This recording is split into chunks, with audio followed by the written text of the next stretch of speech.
Have you ever read or heard that on average you're going to need 70% of your working income at retirement?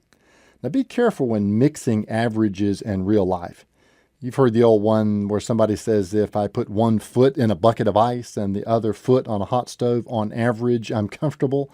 But in real life, there's at least four things that you need for a financially and emotionally, yes, the two are linked, healthy retirement.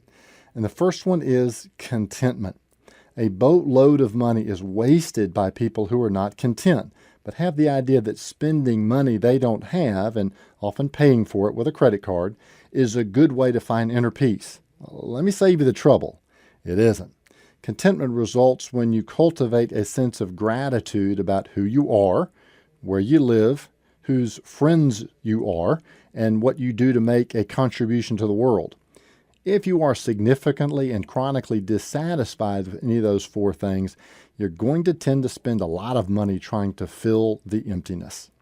The second thing that you need in order to be financially and emotionally healthy in retirement is a baseline budget. If you are content in your own skin, it's safe to make a baseline budget.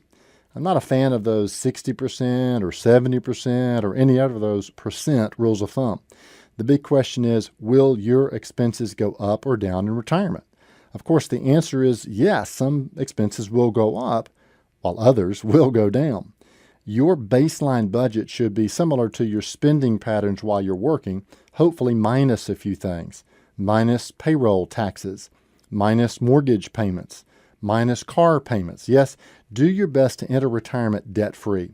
Better to work a few more years and get everything paid off.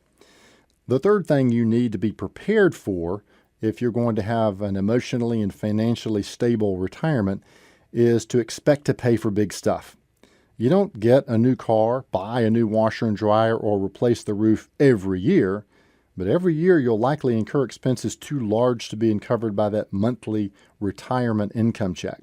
This is where too many retirees are falling back into the old arms of debt and living to regret it. So plan now for large expenses by saving money in retirement. Yep, even after you retire, you still need to save money. Because the fourth thing that's going to happen is unexpected bad stuff may occur. Since we don't like to think about this, it's easy to put it out of our mind.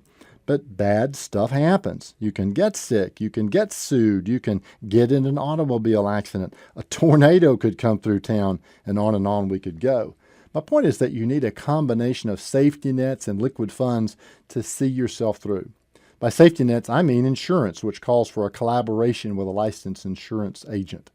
Now, next week, we're going to look at the different spending phases that you can expect during your retirement years. Well, offering you wisdom on wealth, I'm Byron Moore.